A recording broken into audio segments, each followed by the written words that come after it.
Jambo na karibu kwa mara nyingine tena mtazamaji wa The World News katika kipindi hiki cha ulimwengu wa siasa. Jina langu ni Adam Hussein. Kwa mara ya kwanza jeshi la Jamhuri ya Kiislamu ya Iran limeshambulia Syria. Jeshi la Jamhuri ya Kiislamu IRGC limesema limelenga kituo cha kamandi cha Marekani nchini Syria, vyombo vya habari vya serikali vimeripoti. Walinzi wa mapinduzi ya Kiislamu ya Iran walidai siku ya Ijumaa leo kwamba wameshambulia kituo cha operesheni maalum cha Marekani huko Al-Tanf nchini Syria kulipiza kisasi mauaji ya wanajeshi wa Iran huko Iran Shahar, vyombo vya habari vya serikali vya Iran vimeripoti. Shirika la habari la Reuters limesema halikuthibitisha dai hilo kwa uhuru na hakukuwa na maoni ya mara moja kutoka kwa serikali ya Syria au jeshi la Marekani. Jeshi la Marekani lilisema mwezi Februari lilikamilisha kujiondoa katika kambi ya Al-Tanf iliyopo katika makutano ya mpaka wa Syria, Jordan na Iraq.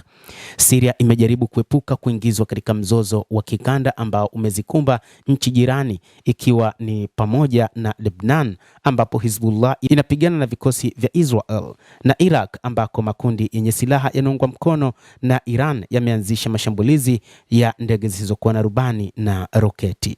Rais wa Syria Ahmed al-Sharaa alisema mwezi Machi kwamba nchi yake itajiepusha na mzozo wowote isipokuwa itakaposhambuliwa.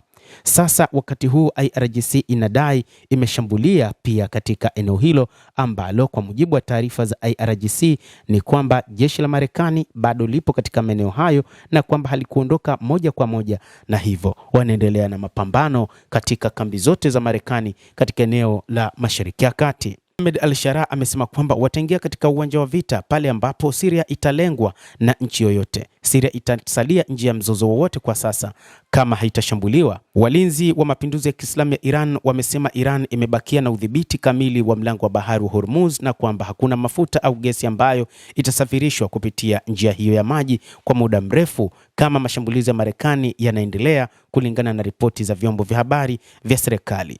Mipango ya jeshi la Marekani CENTCOM ni kuteka mlango wa bahari wa Hormuz na kuwafurumusha wanajeshi wa Iran waliopo katika eneo hilo la mlango wa bahari wa Hormuz.